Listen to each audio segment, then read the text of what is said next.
We're going to go live now to, this is the European Commission President speaking right now.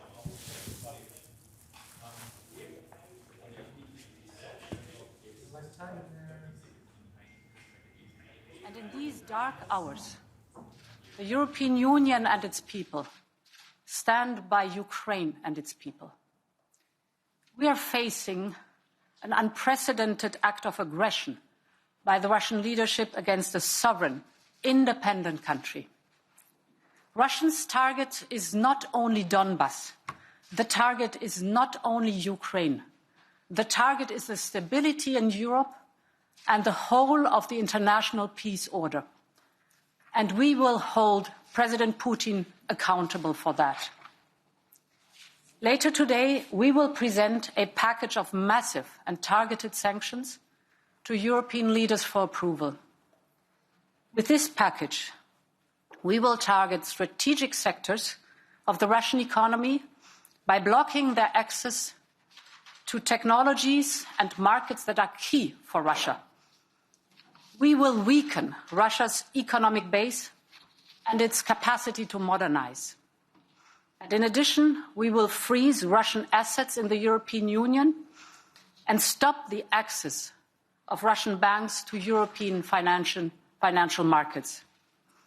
Like with the first package of sanctions, we are closely aligned with our partners and allies, the United States, the United Kingdom, Canada, but also, for example, Japan and Australia.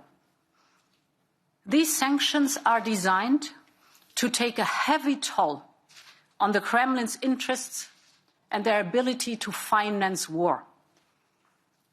And we know that millions of Russians do not want war. President Putin is trying to turn the clock back to the times of the Russian Empire. But in doing so, he is putting at risk the future of the Russian people. I call on Russia to immediately stop the violence and to withdraw its troops from Ukraine's territory. We will not let President Putin tear down the security architecture that has given Europe peace and stability over many decades. We will not allow President Putin to replace the rule of law by the rule of force and ruthlessness. He should not underestimate the resolve and strength of our democracies. And history has proven that societies and alliances built on trust and freedom are resilient and successful. And that's exactly what the autocrats fear. The European Union stands with Ukraine and its people. We will continue to support them. Ukraine will prevail. Thank you. These are among the darkest hours for Europe since the end of World War II. A major nuclear power has attacked a neighbor country and is threatening reprisals of any other states that may come to its rescue. This is not only the greatest violation of international law, it's a violation of the basic principles of human coexistence. It's costing many lives with unknown consequences ahead of us. The European Union will respond in the strongest possible terms. President of the European Council, President Michel, has called for a meeting of the European Council this evening, and they will agree and provide political guidance to adopt the stronger package, the harshest package of sanctions we have ever implemented.